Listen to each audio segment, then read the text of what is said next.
Gen C podcast.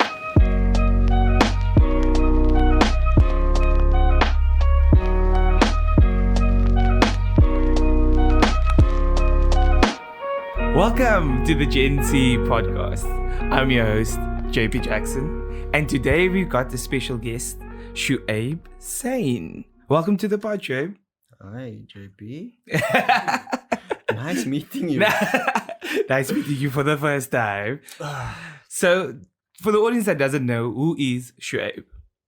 I'm nobody. Nobody. Blends in everywhere. Yeah, you couldn't say that. I blend in everywhere. People try to make you seem like something special when you try to do something good. And that is what I wanted to talk to you about. Like they try to make you feel some kind of super special not at a young age, but at a small, when this growth is small. At a small age. And now you lose your way. And the way we wired up, I looked at you, I kind of think that Gen C means generation colored. Yeah. So how we wired, no? When you get a bit of that attention, you tend to want to now live up to those things. Or that image, you try to change your image. And if you look at any colored dude, he starts working, what's the first thing he does? He wants to buy a car. No, he wants to buy Jordans. Seriously. Yeah. But why? Because they see on TV that Jordans means wealth. It means I'm somebody. Do you know why that is? Why I think that is? Why is that true? How many colored kids don't go out to the neighborhood? They go to school in the neighborhood, primary school, high school. They don't go anywhere else. So I only know life that happens on TV. Yeah. So that life that's on TV, is that the life that's want? What they think is, or what we think is success. And you learn this at a young age. I've always been entrepreneurial. Like we were talking in the car. When I was young, I was diagnosed with cancer. Well, I got really ill firstly. I got super thin like I am now. And at the age of 15, 16, I weighed like 27 kilograms. Damn. You know, and because of the lack of education that our parents had, the generation before us, all they could say is, when you're sick, go lay down. Yeah. No, you must take this, take that. But they never had the funds to go to the doctor. Yeah. To get the real So answer. when I got ill, nobody really knew what was happening. I went for this tests and that, and then they diagnosed me with colon cancer. And I had that removed. And I have an ileostomy bag. And then I was told, you know what? Chances are you have about 6 months to live. At 16. At 16. 16 years old, I have two options. I can be somebody that, is going to crawl into a corner and, not live life to the fullest. I said, okay, you know what? I'm not going to fear death. Yeah. At 16 years old, I'm not going to fear death. As a 16-year-old, you don't really know the world. True. You don't know the world at all. So now you're not fearing anything. You want to come to me with guns? What you going to do? Kill me? I'm going to die in 6 months. You're just going to speed up the process. I'm going to steal that thing. What you going to do? Send me to jail. They're going to say I'm sick. I'm not going to end up in jail. I'm going to go home, or I'm going to be under house arrest for 6 months. And I'm going to die. So what is there for me to fear? They recited that. I got better, but something changed in me. I was no longer a kid. Like after that, I was no longer a kid. The worst thing that a kid can fear is getting hurt. And we're supposed to protect our kids. Yeah. And then I got better. Here's the thing. They misdiagnosed me, and I got better. I got told that I have ulcerative colitis. Then they misdiagnosed me again. They said, ulcerative colitis, you won't have a bag. 6 months from here, 6 months again, you're not going to have a bag anymore. You're going to be connected up and you'll go to the toilet like normal. Cool, shot, thanks. You know what? Worst part of my life, I'm going to carry on from this. Then they could tell me again, we misdiagnosed you, you've got Crohn's disease, which means you're going to have a bag for the rest of your life. So imagine having your hopes here, then push right down, down, then up again, and then down again as a teenager. How did that, because you also speak about very avidly about your mental health state and how you deal with with mental health in general. We're from different generations. Okay. You know? So how old are you, Shuaib? 34. Mm. We come from different generations. And my generation, if you had to tell your mom or your dad, this is how you make me feel. Brother. Yeah. He's... you know, you get the KO. Yeah. You backchat your parents. But why was that? You know what I mean? That's, you know, you can't blame it on them. Yeah. Blame it on generations before and before and before. Mm. Because that's the only thing they knew. There was not compassion, and we're heading to that again. Mm. With this, not that compassion in our society where people look after the next one. People's intentions are the same for what they have for themselves, for their neighbor. Mm. Just think about it. I live in a neighborhood which is seen as one of the poorest communities. For those that I'm from know. Bonteheuwel. I'm from Bonteheuwel. I grew up in a house in the back. I still live there. My mom still lives there. And you know, I'm happy there. I found happiness. Yeah. That's something that I can tell my wife. Like, wherever you are, that's where I want to be, because that's where I'm happy. Because no matter how powerful I'm destined to become, you're the one person that I know can take that, use it positively, or send me to bed. Mm. You're the one person that can do that. And that is why I will always love you unconditionally. Because nobody can inspire you the way somebody who has true intentions can inspire you. Mm. After I started going to my wife for advice, you know, baby, I love you so much. This is brownie points. So after going to my wife, you know, with everything, you've been in my little office. Yeah. It's surrounded by me and my life. So if I look up, my daughter's there, my son's there, my wife is there. If I'm working and I want to be productive, I need them around me. As much as they work on my nerves and they say I get on their last nerve, because they always team up against me. Yeah. I know that's home, that's success. Them smiling is my success. Them being happy, I don't need much. Yeah. If I have my car that I can get into and drive and listen to my exhaust, I have something to eat and I'm surrounded by them being happy. I'm done. That's what I want. So I don't need money for that. So I had this concept in my mind where I wanted to create an app that would help with unemployment, but also change the mindset of youth. So I believe that between the age of 18 and 21 is when we actually find out how the world really works. And in that time, we're so lost, especially as colored kids. What do we do at 18 to 21? Go Joel. No. We get told, because you're done with school. What now? Look, JP, I'm happy that we come from different backgrounds. Yeah. You know what? You got a little bit more than what I got. No? Indeed. And I got a little bit more than what people I was surrounded with got. Yeah. So, people in my community got. And I just believe that it's great being in between the two. Because now I can tell you that, like you will say, Gajo. I'll tell you straight now, we get all gaan soek vir werk. Jy kan nie hier bly nie. Jy moet vir werk gaan soek. Yeah. So in my space, you had two options. You either go and study or you go and work. So, but with the studying, it was always a case of what you do when you're not studying. It was always going to be go to a place to let your hair down and stuff like that. Because in my group of people, that's what they were doing. And did you want to actually do what you studied for? I don't know, what did you study for? Accounting. So I studied accounting. So you like numbers? Yes, I do like. Then why did you get into podcasting? For the other reasons, not just because I'm not just about numbers. So it was for showing other people that you don't just need to do the numbers thing, or you don't just need to be. Is it really for other people, or is this actually what you'd really like to do? Find out more about people. Sit and learn. There's a difference. You were guided to do this, right? Somehow there was a little voice from within telling you, yeah, you know, you need to do this. Who says that wasn't put together a while back for me to sit here and explain this to you? But we sometimes are guided into our what other people think our destiny is, and that is why there's so many unhappy people around.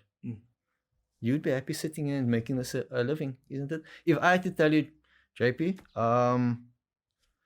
you have two choices.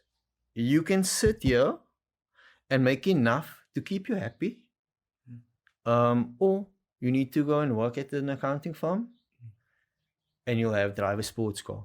What are you going to choose, knowing the things that you know now during COVID? Now sit here. Exactly.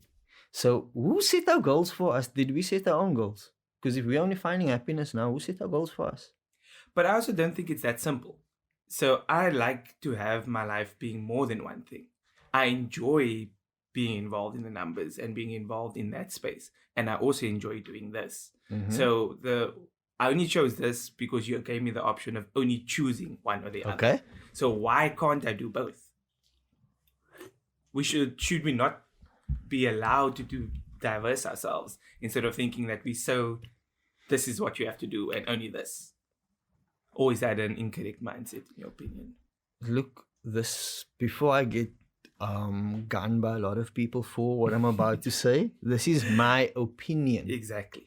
I believe at this time, you should see your goal and follow it straight. Don't confuse yourself with too many options, because at this moment we have to do what we have to do to get what we want to get. Why can't you bring heaven on earth? Because all it requires is everybody to do the right thing and be nice, be concerned. Like, you will see people in our neighborhoods, okay, in our colored neighborhoods, chasing somebody down the road with a knife, past 50 people or 100 people, and nobody's gonna stop that guy and say stabbing that guy is wrong.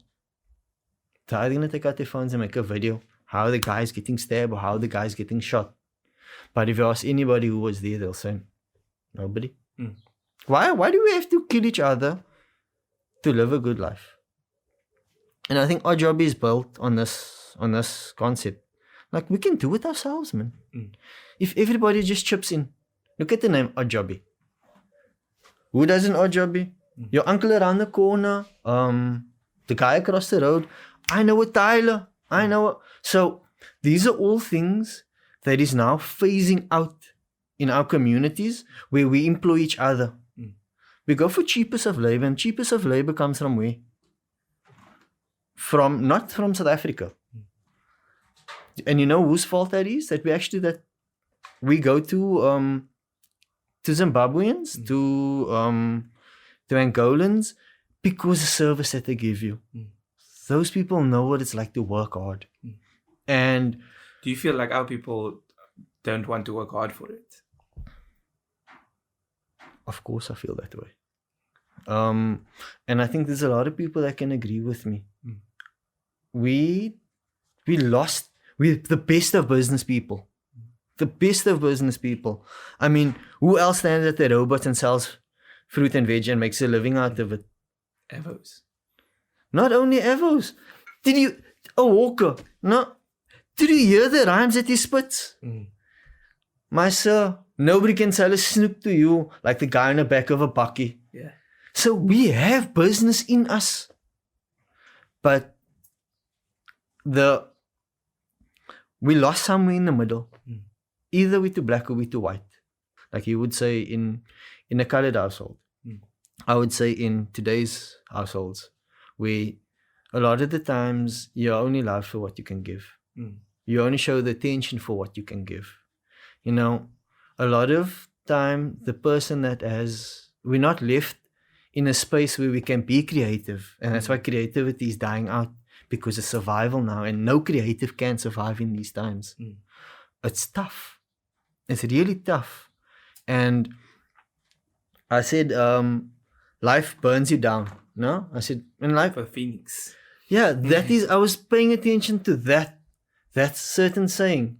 The phoenix rises from the ashes. Yeah. And I mean, life burns you down. And they say that being at the bottom teaches you a lot of lessons. But they don't tell you how tough that lessons is. You can go to the top and go right down to the bottom. to be able to inspire the next generation. Because our job is to inspire the next generation to fix the problems that we now see. Yeah. And, if you pass that information down generation to generation, the world is going to become a better place. But that's the main reason for this platform, to pass that kind of knowledge to the next generation so that they can also feel empowered the way you are getting lessons in a car. So we spoke about before, you said one of the things that's crippling the communities on the Cape Flats is financial literacy. Of course. Why do you feel so strongly about financial literacy? JP, at what age did you know that for every 10 rand that you get, no matter what, you have to save a 1 rand or 2 rand, 20% of it? At what age were you told that? My daddy opened a blue bank account that had a savings account that I had to put the 10 rand in. I was 9. Sorry, you were 9. I was 9. Perfect. Go ask 18-year-old on the Cape Flats if they have a bank account. Ask them if they have an ID. They'll tell you, nah, ons kan nie so geld in die bank sit nie. Why? Because they don't have fast access to it. And that's the thing about, not only in the colored community, go ask anybody that's why I said Cape Flats. Google it, Tulanga, Pontyville, Athlone, all over. In Sudware. What's your barber joke? Sudware. Joe barber joke. Like in there. Go then ask them if they've got a bank account. Ask them what they're going to do. What do they want in life? They won't be able to answer that question. Actually, I have on video where I have these kids where I started with Oddjobbi. I recorded a lot of the things. Yeah. To understand that if you ask them, what do you want? They don't know what they want. It's not because of anything else, because they already have nothing. So I just want to be able to see to today. That's all that they know, survival. So if you can inspire them to have a goal, if they already have that survival skills in them, and you can turn that around now, and look, I'm not somebody that speaks professionally, so don't. Neither am I. No, don't expect like these high words from me, or just keep it nice and flat, and like you can understand each other. If you're gonna say a word, I'm gonna tell you like, boom, I don't understand that. So this is what I teach these guys. Can we understand each other before anything else? And my first thing was to build this self-confidence, to get them to be comfortable with me. Now to ask them, show them a few things. Yeah. What do you want in life? I want my own house. I want my own car. So now we have a direction. You have a direction to work to. What do you think it takes to get a house and a car? No, you have to work. Okay. But you know that you can start up your own business. No, but there's nothing to do. I prove that you can start a business with nothing to do. I prove that you can create employment. I mean, if you had to have, those are 7 guys maintaining one block. Yeah. How many blocks are in South Africa? How many fences are there? How many odd jobs is there? Because what is an odd job? What's an Oddjobbi? An Oddjobbi is anything around the house. Damn, I need somebody to come and do this for me. I need somebody to come and fix a plug for me. I need somebody to come paint this hole for me. I need somebody to come wash my car. What are you teaching these kids? Okay. Getting into a motion how to work. We're setting I don't want to say indoctrinating, and not forcing, but we're starting to do something where you're setting a routine, but a positive routine. Because once you're done with school, what do you do again coming from the Cape Flats? You have a high school certificate. I don't have no experience. I don't have anything. I live by my mommy. My mom is not going to put force on me to get a job. But now she's gonna. Gaat week. And now this creates an angry environment. Because you don't know what to do. You're confused. So what do you turn to? Fast money, quick money. So you've had quite a enlightened mindset for a lot of your life. But if there was one thing that you could tell your younger self, just one thing, what would that be? Let me see. That's actually a question because that is going against what I believe in right now. I had to go through what I went through to become who I am. Oh, perfect. So I think answering that question would be a lie. Because there's nothing that I would tell my younger self. Because I think I'm going to answer that question with a quote from my favorite comedian.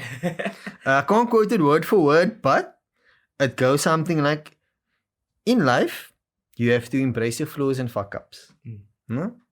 Because only once you start embracing that, you will become the person who you're destined to be. For as long as you're lying to yourself, you're not going to become the best version of you. So accept what has been done wrong and only try to correct it in the future, because the past is something you can't change. Amazing. But that changed my mindset a lot. Yeah. You know, that helped me think, even though it's in stand-up comedy.